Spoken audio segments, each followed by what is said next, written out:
अफसोस है, सब लोग इससे दुखी हैं, परेशान हैं, जो कि जम्मू कश्मीर के पहलगांव में उन पाकिस्तान के दरिंदों ने, जानवर सिफत लोगों ने, जो कुछ बेगुनाह लोगों को बड़ी बेदर्दी के साथ उनका कत्ल किया।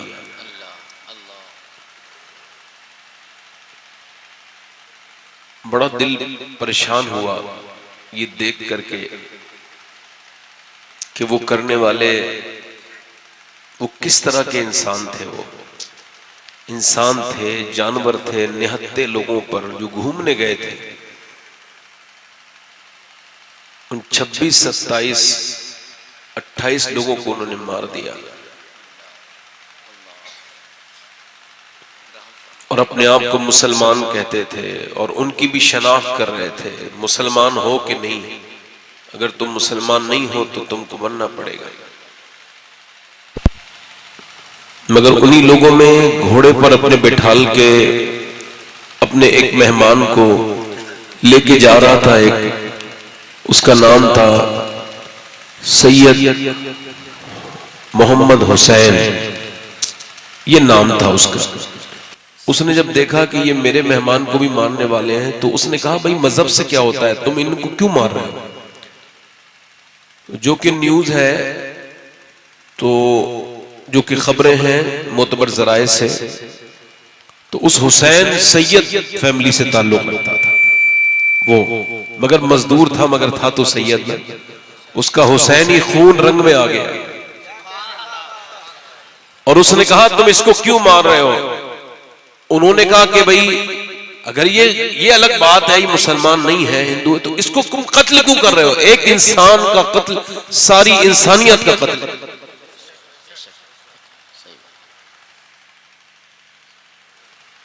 जब वो नहीं माने तो उसने उसकी बंदूक छीननी चाहिए। उस घोड़े वाले ने, मजदूर ने, उस सैयदजादे ने, और जब उसकी बंदूक छीनी, इसी दौरान उसके गोलियों से उसको शहीद कर दिया गया। मगर दुनिया को यह पैगाम दे दिया गया नफरत फैलाने वालों और बेगुनाह इंसानों को कत्ल करने वाले पाकिस्तानी लोगों से इंतहाई सख्ती के साथ ये बात मैं कह रहा हूं।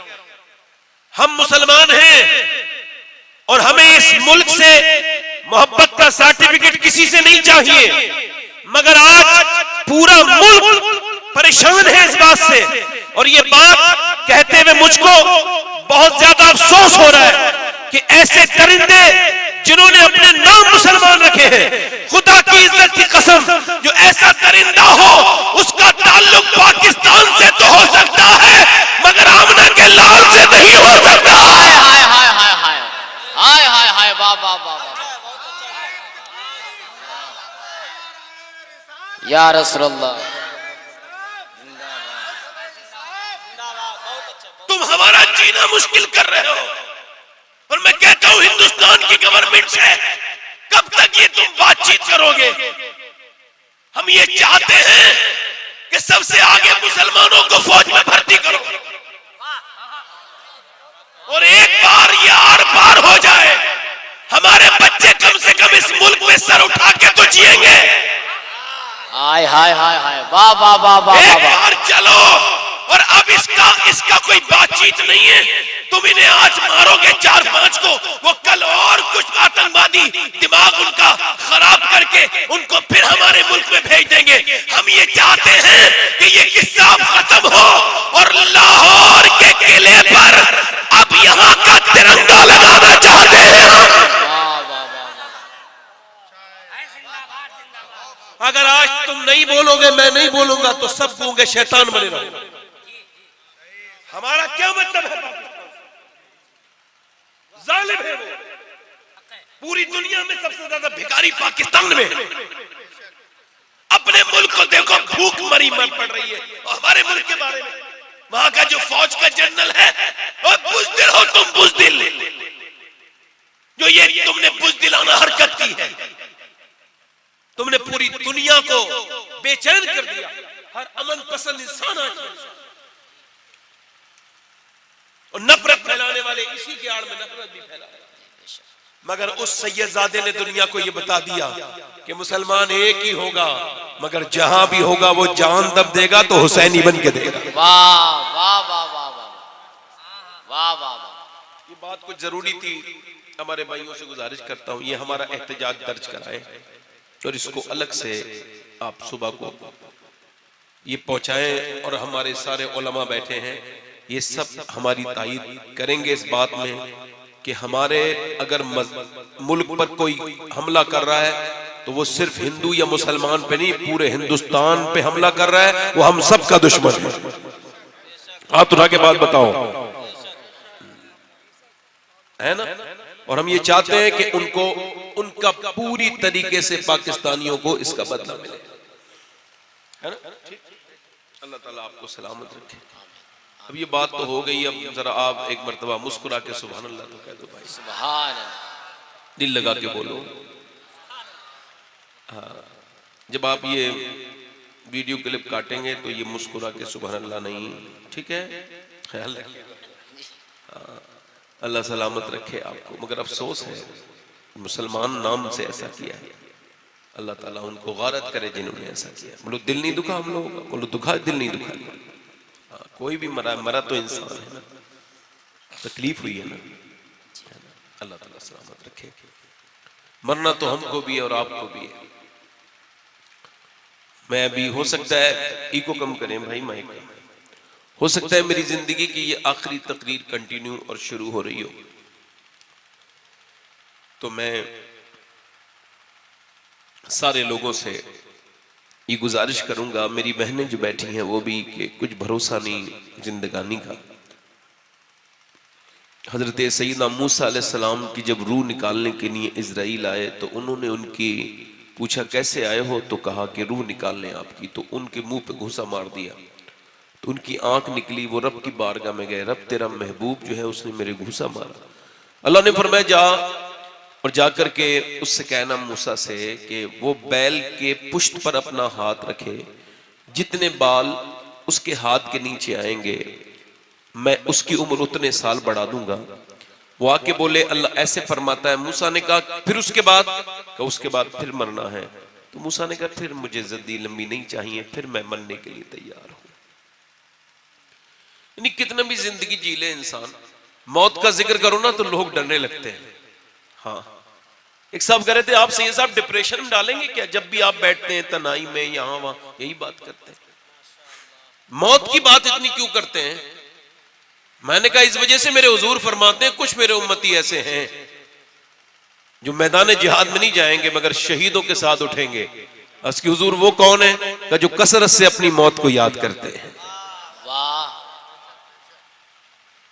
मौत सबके साथ है मेरे भाइयों। हो सकता है ये मेरी जिंदगी की आखिरी तकरीर शुरू हो रही हो, मैं सफर में रहता हूं और इस बात को अल्लाह जानता है कि फिर तकरीर को ये सोच के ही करता हूं कि अगर ये तकरीर आखिरी हो तो फिर आखिरी ऐसी हो कि जब अल्लाह तबारक व तआला की बारगाह में हाजिरी हो तो वो खुश हो जाए और माफ कर दे कि बंदा मेरी बात जब करता था तो दिल से करता था। देखो मेरे भाई, अगर मेरी तकरीर ये आखिरी हो सकती है तो इस महफिल में कोई मेरी बहन मेरा भाई ऐसा बैठा जरूर होगा, अल्लाह आपको लंबी उम्र दे, जो ये आखिरी बार नसीहत सुन रहा हो। क्योंकि जो इस जलसे में है वो पिछले जलसे में जो लोग थे वो इस जलसे में नहीं है, जो आगे के जलसा होगा तो वो लोग भी नहीं होंगे जो इस जलसे में है। मोमिन मुसलमान अपनी हर बात को हुजूर फरमाते हैं सजदे को आखिरी समझ के करो, नमाज को आखिरी समझ के पढ़ो। कहां जा रहे हो भाई, कहां जा रहे हो? ठीक है, मैंने कयामत तक यहीं बैठे रहना है, आप अपना काम निपटा के आ जाओ। नहीं, लोगों को शऊर नहीं, बैठने का उठने का शऊर नहीं। वरना इमाम मालिक हदीस पढ़ाते पढ़ाते रोने लगे, बाद में शागिर्दों ने कहा हुजूर हदीस में तो कुछ अल्फाज ऐसे नहीं थे जो आप गिरिया कर रहे हैं, क्या बात है? तो आपने फरमाया मेरे कुर्ते में देखो। कुर्ता हटाया तो 6 जगह बिच्छू काट चुके थे, 6 जगह। कहा आप क्यों नहीं उठे? फिर मैं हुजूर की बात हो रही थी, मैंने सोचा मेरी जान चली जाए मगर जब तक हुजूर की बात पूरी नहीं होगी उठूंगा। हाय हाय हाय, वाह वाह वाह, हाय हाय, वाह वाह वाह, वाह वाह वाह। फिर कहीं इंसान को अल्लाह ताला कुछ अता करता है ना? ऐसे नहीं मिलता। आप क्या समझते हो जन्नत को आपकी जरूरत है? नहीं, आपको जन्नत की जरूरत है। आप क्या समझते हो अल्लाह की रजा को आपकी जरूरत है? नहीं, आपको अल्लाह की रजा की जरूरत है। इस वजह से रजा इलाही के लिए बैठे कुछ देर। इसका थोड़ा इको कम करके आवाज इसका बढ़ाएं, इसका ट्रेबल बढ़ाएं मेरे भाई, आवाज साफ करें, इसका बेस कम करें और ट्रेबल बढ़ाएं। सुने, मैं अर्ज कर रहा था मेरे भाई, जब तक आप ये समझेंगे नहीं या गौर नहीं करेंगे तो फिर नेकी से दूर ही रहेंगे। मौत जब इंसान को नजदीक आ जाए, जैसे मैं अभी 5 अक्टूबर को पिछले साल 2024 में गया था हैदराबाद, तकरीर के बाद एक साहब ने कहा वो एक सेठ साहब आपसे मिलना चाहते हैं। मैंने कहा भाई मेरे पास वक्त नहीं। कहने लगे नहीं सेठ साहब वो आ नहीं सकते, इस वजह से आपको वो बुला रहे हैं, प्रॉब्लम है। तो मैं बीमार है वो, तो बीमारी की इयादत के लिए मैं चला गया।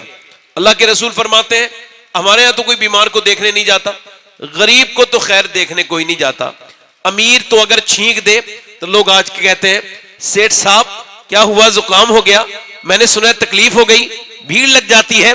गरीब के तो जनाजे निकल जाए फिर भी वही 15-20 लोग होते हैं। ये कौन सी किताब किसने लिखी है या कहां मेरे भाइयों ने पढ़ ली है कि अमीर के जनाजे में जाने से सवाब मिलता है और गरीब के जनाजे में जाने से कोई सवाब नहीं मिलता? मुझे उस मुसन्निफ का नाम भी बताएं और वो किताब जो पढ़ी है वो भी बताएं।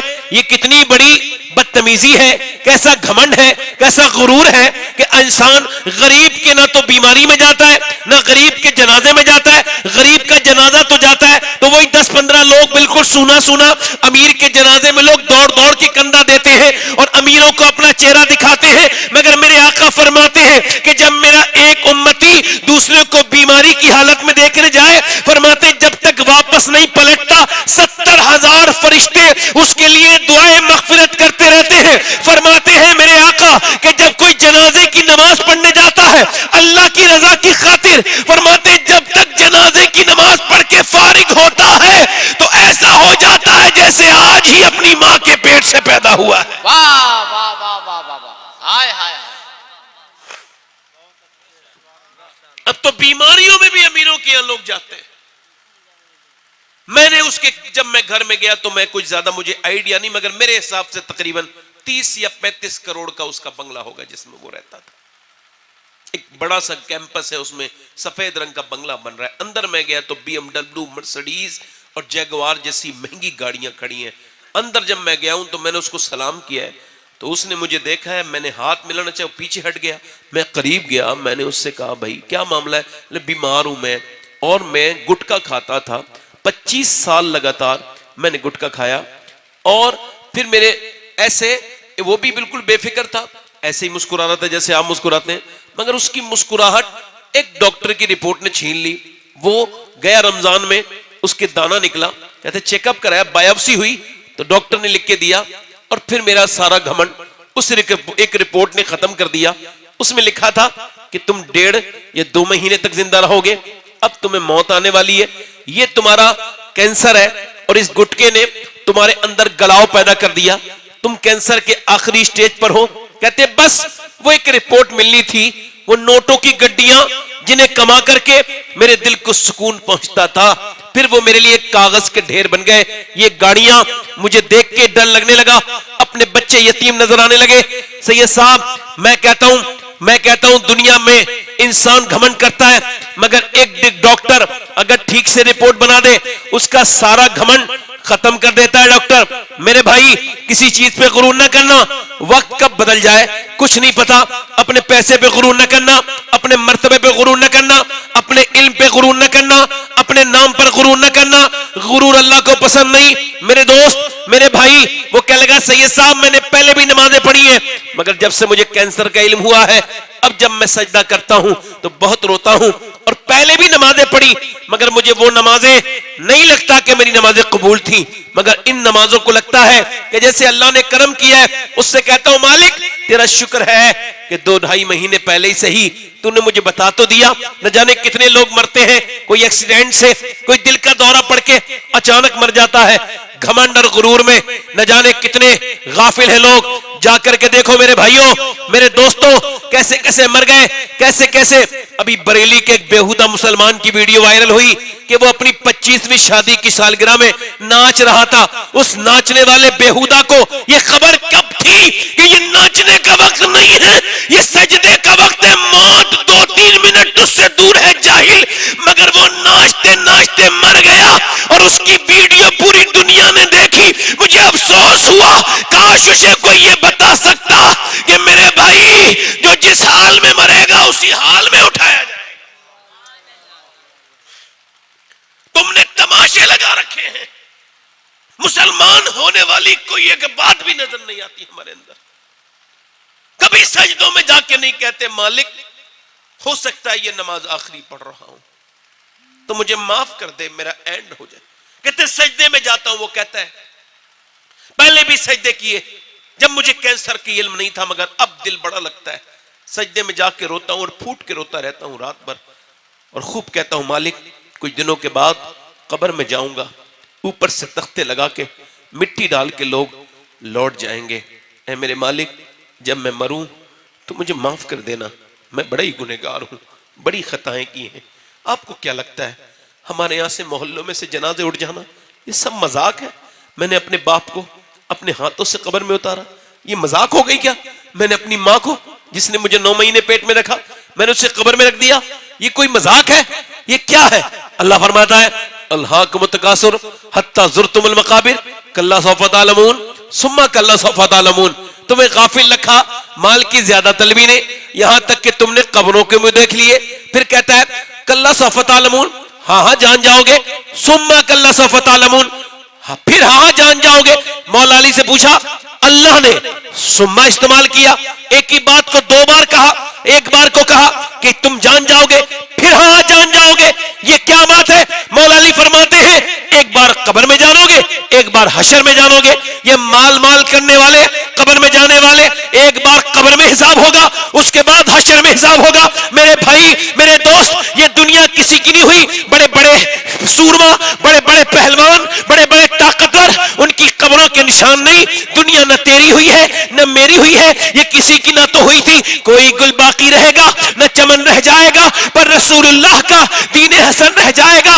अतलसो कम ख्वाब की पोशाक पर नाज़ा न हो, इस तने बेजान पर खाकी कफन रह जाएगा। तूने उजड़ते हुए मकान नहीं देखे, तुझे इबरत अगर इबरत की निगाह पैदा कर। मेरे भाई ये तू महलों को न देख, ये बड़ी बड़ी बिल्डिंगों को न देख। अगर तुझे देखना है तो बड़े बड़े शहंशाहों की बोसीदा कब्रें देख, उन कब्रों में मिट्टी पलीद होते हुए देख, उनकी हड्डियों को उनके जिस्म से जुदा होते देख, उनकी नाक और मुंह में कीड़े चलते हुए देख। हसीनाओं के हुस्न को न देख, बल्कि कब्रिस्तान जाकर के उन हसीनाओं को देख जिनकी कब्रों के अंदर जब बिच्छू और सांप गए और उनकी नाकों के अंदर, पहले वो एक कॉकरोच से डरा करती थी, मगर फिर नाक और मुंह में उनके अंदर कॉकरोच घुस गए, उनके मुंह के अंदर, नाक के अंदर कीड़े घुस गए, उनके हुस्न को उसने चाट गए। मेरे भाई ये दुनिया किसी की नहीं हुई है न किसी की हुई है, ये सब फसाना है, मताउल गुरूर कहा गया। ये दुनिया सिवाय इसके के धोखा है और कुछ नहीं है। ये धोखा देती है, ये वैसी है नहीं जैसी नजर आए। मैं एक मर्तबा अभी कुछ दिनों पहले गाड़ी में सफर कर रहा था, अचानक गाड़ी चलाते चलाते याद आया यहीं पर कब्रिस्तान में मेरा एक पुराना दोस्त जो बड़ा मशहूर था उसकी कब्र है। मैंने गाड़ी को मोड़ा और उस कब्रिस्तान के करीब गया। मैंने जाकर के जब उसकी उस तख्ती को पढ़ा जो एक कब्र के बाहर उसका नाम लिखा था उसकी कब्र पर, तो मैं सोचने लगा या अल्लाह ये कौन इंसान लेटा है जिसके नाम से कल तक जाने लगते थे, जिसका नाम जलसे के पोस्टर में लिख जाए तो भीड़ लगती थी, लोग दूर दूर से ट्रॉलियों से आते थे, बड़े बड़े लंबे सफर करके उसकी मधुरी आवाज सुनने आते थे। ये कौन था जिसके मुंह मांगे पैसे लोग देते थे? ये कौन था जिसके नाम पर लोग पैसे लुटाते थे? मगर आज ये बिल्कुल खामोश है। कल तक जलसों में इसके जाने पे कुमकुमों से पूरा जलसा का बुक्का नूर बन जाता था, मगर आज इसकी कब्र पे एक जरा सा चिराग भी नहीं जला है। ये कौन है?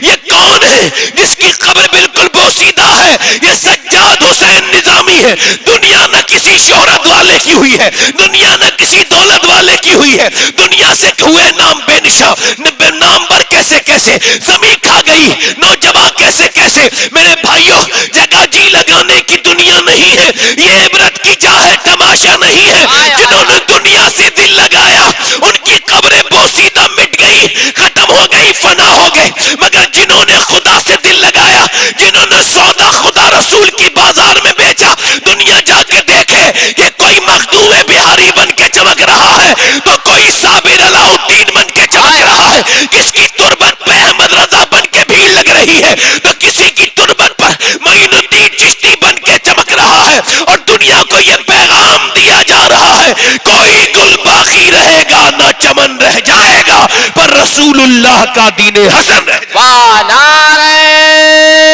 तकबीर, नारे रिसालत, फैजाने गरीब नवाज, नारे तकबीर, नारे रिसालत।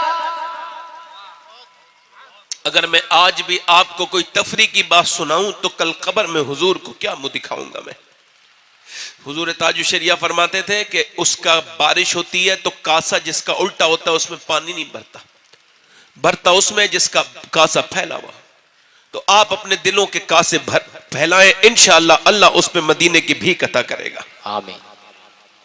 दिल के कासे फैला के बैठे। अर्ज कर रहा था आपसे, कोई गुल बाकी रहेगा ना चमन रह जाएगा, वाह वाह, पर रसूलुल्लाह का दीने हसन रह जाएगा। वाह वाह वाह।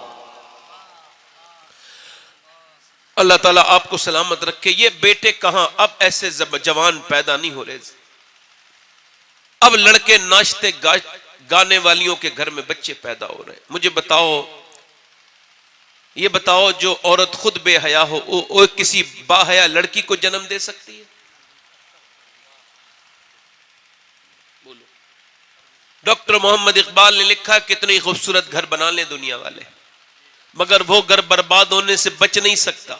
ऐसे टाइल्स लगवा लो, ऐसे बड़ी बिल्डिंगें बन नहीं रहे घर, देखते नहीं ये टाइल्स किचन की है, इसको कहां लगाएंगे? किचन में। इसको वहां नहीं लगा सकते। कहां पर? जहां ये बाथरूम है, ये वहां का टाइल्स है, ये वहां का, ये पत्थर यहां का है, ये यहां का है।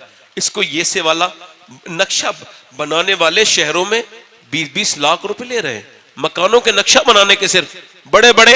मगर इकबाल कहता है, कितनी खूबसूरत घर बना लो, वो घर बर्बाद होकर ही रहेगा जिसमें हुजूर की बेटी फातिमतुज़ ज़हरा का जिक्र नहीं होता।